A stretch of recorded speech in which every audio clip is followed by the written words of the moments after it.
Jackson Radio Show.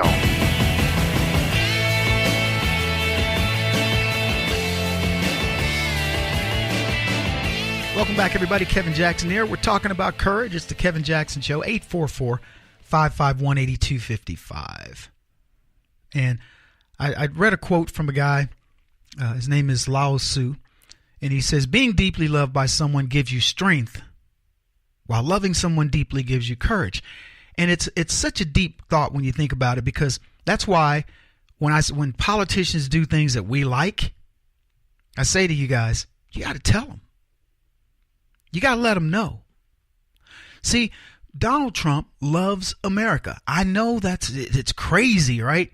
That there's a politician that actually does love the country and puts in policies, showcases that love. Well, you know what gives him strength? You pushing that back to him. I want you to think of everything that's going on. The evil that conspires against every single thing that Donald Trump does. And we're talking about insane evil.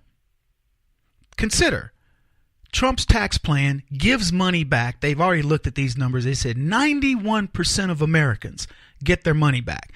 So 9% don't. I don't know who they are. You guys can parse the legislation yourself and take a look. But 91% get their money back. And there are people mad. There's a big faction of this country that goes, can't believe the stupid tax plan. What's it going to do, man? It's going to do. And whatever they say, it can't do worse than anything Obama did to this economy. It'll bankrupt. Well, okay, so what did Obama do? The man who called it almost treasonous for George Bush to have added so much debt, put it on the backs of the American people, doubled not only Bush's, but doubled everybody else's combined. What's he going to say? What is the left going to say about this tax plan? It gives you your money back. Nothing. Anything that they would argue is a lie. It's subterfuge, but that's what they do. That's what they become, is contrarian. Why? Ideology. Too weak to just say to themselves, you know what? This is working. What's the word? Too big of a chicken? Is that the right word? Too afraid to admit that they were wrong in their assessment of Donald Trump, wrong in their assessment of his policies that have almost got the stock market at 25,000. It's already up again. Well, should we take bets on when the stock market will reach 25,000? Anybody think it'll be more than a week? Should we take bets on when it'll get to 26,000? Should we take bets on if it will get to 26,000? Now, I don't care about the stock market. I mean, I'd like to get something out of it. But I'm saying that's not the barometer of whether or not this is a good presidency or not. It's just one of the indicators. And the fact that Trump's not using quantitative easing or printing of money to buy his way into that market, and that he's actually shored up the weak market of Barack Obama in a very short amount of time. That's what it means. But outside of that, I don't really care, because I can look at all the other things. I can look at low unemployment. Then look at what's going to happen when we look at retail. Sometime later this month, by February, they're going to know the impact that Donald Trump's presidency, first presidency full as president, had on Christmas. And these numbers are going to blow your mind. You're going to start getting, look, we're rehashing here a bit, but it's worth it. It's worth going back over some of this ground. In the last year of Obama's presidency, he lost 17,000 manufacturing jobs and told us they wouldn't come back. Trump, in his first year, added 171,000 manufacturing jobs. So forgetting the delta, which is a pretty substantial number, just ask yourself, what do you think is going to continue to happen with manufacturing? If Donald Trump is bringing in, 15,000 manufacturing jobs per month, while Barack Obama was losing 17,000 manufacturing jobs in his last year. He lost 17,000 jobs in his last year, and Donald Trump is creating 15,000 a month. I mean, those are some numbers.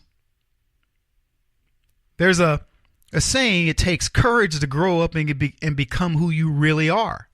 And the difference between that statement applied to Donald Trump and applied to Barack Obama couldn't be more, you couldn't show a bigger dichotomy. Barack Obama never grew up. You know, do you think Barack Obama wants you to know who he really is? Be honest. Do you think you got the full story about him? The answer is no. I'm just going to help you here. But Donald Trump says, here's my story. I filed bankruptcy. You remember when I'll never forget this. He says, there's some bad guys I was doing business with. Yeah, we lost money, but they weren't, he was literally throwing his partners under the bus. And I thought, this guy doesn't even know how to answer a question. Because it reached out to people on the campaign and said, why would he say that? He should have said, yeah, we had some winners and some losers. And, it pains me to file bankruptcy because it means that we weren't successful. It means that we've got to take a loss, and I'm not used to that. But I had a lot more wins than losses. But he didn't say that. There were some bad guys I was dealing with, and you know what? They took a hit. Big deal. That's the way business is. And what he was saying is that's life in the big city, buddy. That's the life in the fast lane. Get over it. He wasn't trying to placate us because it would sound good. Now, between you and me, I think mine still sounds better. But I no longer look at what he said as like, wow, that was really stupid. No, it wasn't. It was him saying, here's what I am. I wasn't dealing with choir boys. I'm dealing with people that we're all trying to make money. And in those 4 instances where I had to file bankruptcy, every one of us took a bath. And it wasn't like these guys were, Mother Teresa and we didn't get to feed the widows and orphans. These people have plenty of money. And we lost. We made a bet. We rolled the dice, whatever you want to, use whatever metaphor you want. We lost. And they're going to be better. They're okay for it. I'm okay for it. That was the way business works. But Barack Obama would have put a nice little thing on it. Because he wouldn't have had the courage to tell you, you know what? I lost. Big deal.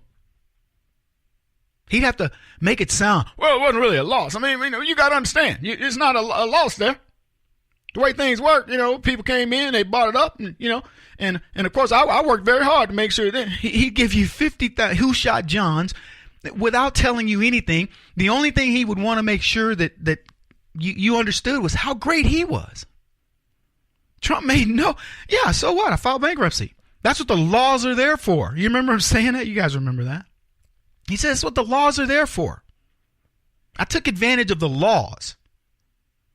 And he says, but you know what? Maybe that shouldn't have happened. Maybe that's why I'm put here in this place at this time to explain to you that those laws shouldn't exist. We shouldn't burden you with my ability to take the risk. Yeah, should business people be able to take risks? They certainly should. Laws are written so with the people that want to get out there with the courage to do so can do it. But we got to balance that with what's good for the public good, the greater good, and not that leftist greater good. Courage. That's what we're talking about. And we're going to go. We got a lot to talk about. Pakistan and super meat, if we get to that. I hope we do. Hang in there, folks. We'll be back in a minute.